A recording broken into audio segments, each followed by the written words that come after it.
When my girls were young and growing up, I told them each to write down on a piece of paper all of the things they thought they wanted in a partner. If looks mattered, if they were a vegetarian or not, their religion, their level of education, their socioeconomic status, how they spoke about their mother, what kind of job or career they were interested in,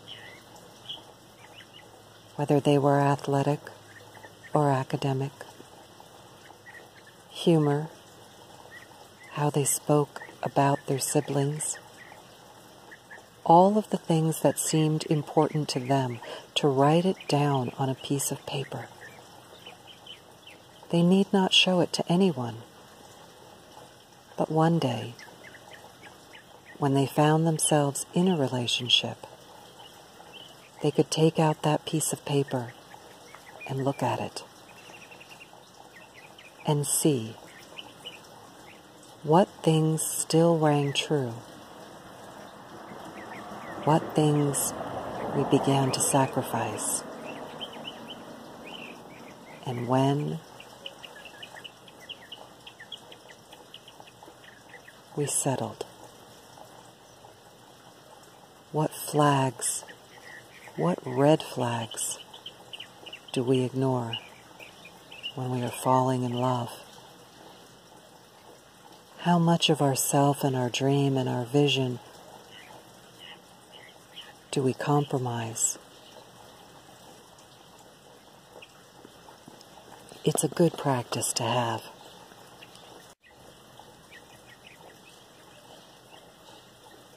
What if we did the same thing with our political candidate of choice?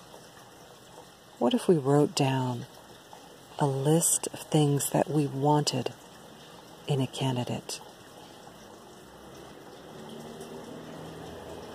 Their views and beliefs on various social and economic issues, their foreign policy, their integrity. What if we made a list and kept it to ourselves, but held it up against the people that we pledged to vote for? What if then we made another list and put down all of the things that we believe would require us to not support our candidate of choice? What would they have to do in order to lose our vote? Lie, cheat, steal, murder, rape, assault, pedophile. What would they need to do in order for you not to pledge your vote? Is there anything? Do you have blind faith? Or is it possible to lose your support? And what does that mean? It's not too late now to make a list of what you want in a life partner. Even if you've been with someone for 20, 30, 40 years, you can make a list of your heart's desires, regardless of your situation or your circumstances. What is it that you desire in a partner?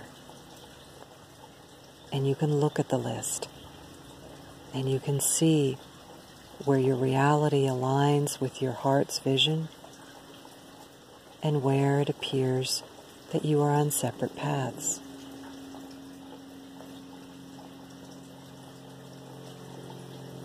It's okay to check in with yourself, to question your beliefs, to acknowledge that you have wants and desires and that you are worthy. You see the fear there, don't you? You're afraid that if you write it down, if you acknowledge what it is that you want, what you deeply want, that you may be required to change. You may be required to do something different.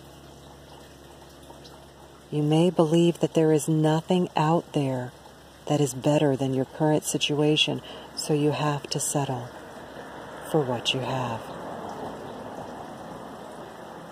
You may believe that every other person out there would be just as different from your heart's desires.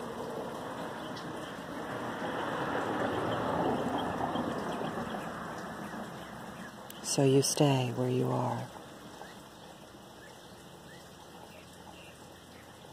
You may think every political candidate is as corrupt or evil or wrong.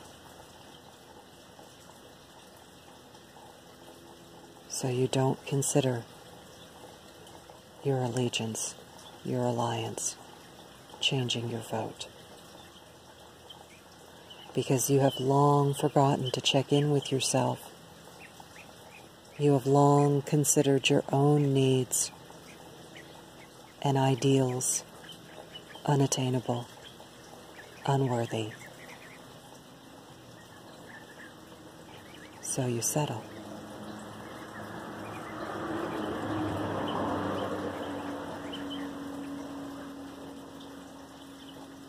There is a choice. You can make a list today.